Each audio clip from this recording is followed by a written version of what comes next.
So one of the other facets of online distribution is that it's really opened up, obviously piracy is a huge issue. And from your perspective, what is the effect on digital rights management of the internet? Well, today, Sony has Blu-ray, which any film from Blu-ray could be downloaded without paying for it. All you need is a hard drive, and put the plug in your computer and put the plug in your TV screen, and you can get any Blu-ray movie. Right. So, nothing's secure anymore. Well, yeah. So why are the studios doing a deal where they're not getting paid? I mean, it's absolutely asinine. All of these studios get a huge advance and a guarantee from Sony, and at the end of the day, Sony's losing a fortune. Their player, for example, sells for $400 or $500. Even if the player sells for $400 or $500, they still lose money on it. The disc sells for $39.95, and on $39.95 they lose money. Right. So, and in addition to that, the public can download any of the Blu-ray movies. So that's a negative for the studios. We at DreamStream, as you know, created a system which is an anti-piracy system, which will be very, very attractive to the studios. We haven't presented it to them, this particular technology, to the studios yet. I happen to be chairman of the board of a company called New Medium Enterprises, right. And we have a system called the HD VMD, which means versatile multi-disc,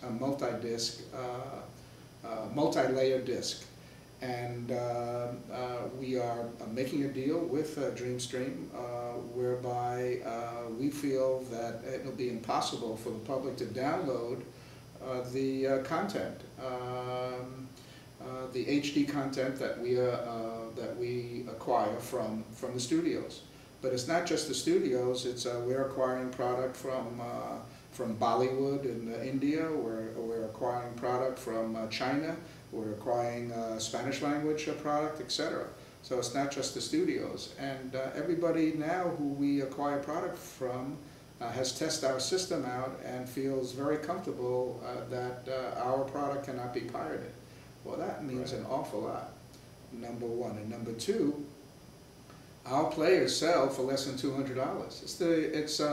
If you put Sony's player against our player and technology against our technology, the consumer cannot tell the difference between the two. Both are so superbly shown on the screen. But if I could buy the same technology as Sony's Blu-ray for $199 versus their $400 or $500.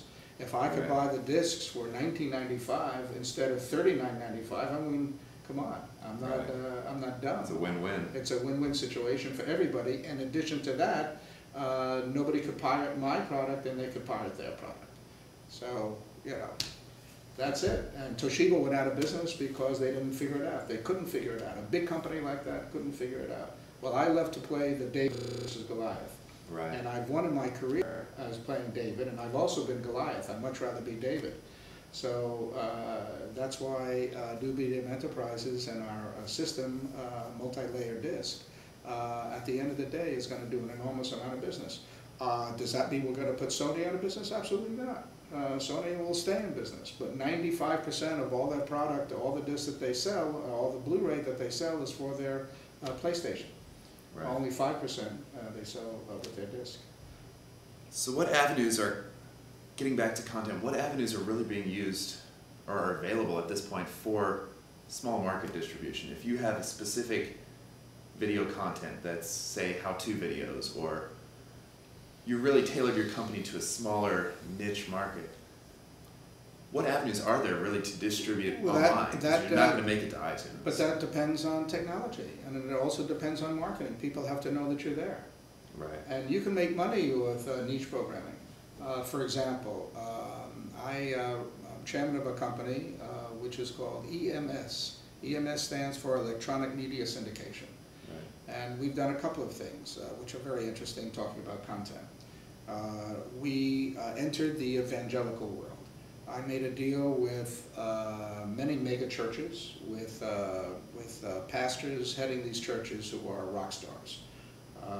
And these are very popular pastors because they've been shown on television all over the world for many years. So they're very well known, and they have 300,000–400,000 members in each of their churches, and when they go on television, they reach millions and millions of homes all over the world. So they're very popular. So what I did was we created a site which is called iworshiphere.com. And when you log on to iworshiphere.com, right now you get 6, and we'll go up to 12 pastors of mega churches, and we utilize their content. So it's evangelical content. So we stream live all of the sermons, we archive their sermons, we have social features such as a YouTube type feature, a Facebook type feature, we have e-commerce where we sell their DVDs and the videos, etc. So talking about niche, our niche is the evangelical world. But it just so happens that there are 100 million Christians living in the United States, of which probably 50 to 75 million are evangelical. Right. So even though it's a niche audience, I've captured a huge potential. And there are probably over 200 million evangelicals living outside the United States as well. So talking about niche audiences, I've captured that niche audience, very important. Right, it's very, just niche programming in general has really taken off in the last 10 years especially with the internet. Right, but I have the technology which right. allows me to distribute the evangelical messages all over the world. Right. Which is the key, because for years these pastors have been broadcasting on satellite. Well, satellite is only as good as the footprint. Right. Number one, and number two, when it's on satellite, you never know how many people are actually watching you. You know how many homes the satellite reaches. It could right. reach 100 million homes, but out of the 100 million homes, maybe only 100,000 people are watching. So that's why I'm saying that you can have all the ideas in the world, but at the end of the day, how are you going to make money? Right. You got to be able to monetize on it, which is something that the internet, and with piracy and the lack of security, has really taken away from the content owners, is the actual return on their investment. And that's something that we're really excited about with DreamStream, because we can actually eliminate the threat of piracy, the threat of your content being stolen. The previous standard in the internet distribution world was that if you can see it, you can steal it. And that's something that exists in large part even to this day. Mm-hmm. But with the launch of DreamStream and with our upcoming product Gum.bo, mm-hmm.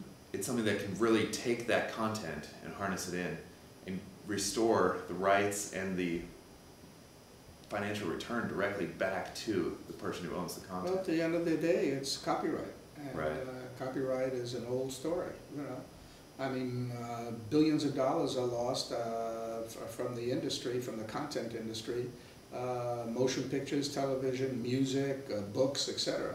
People stealing your copyright. And what DreamStream has been able to develop is a foolproof system whereby people cannot pirate the product that is powered by DreamStream. Right. That's enormous. Nobody's been able to figure that out except for DreamStream. It's the wave of the future. It's the only way, I mean, for this sort of solution, if you want to monetize directly from your content, unless you're going to distribute through discs or some other format, if you're going to try to do it online, it's impossible without DreamStream to receive 100% mm-hmm. of your return. Right.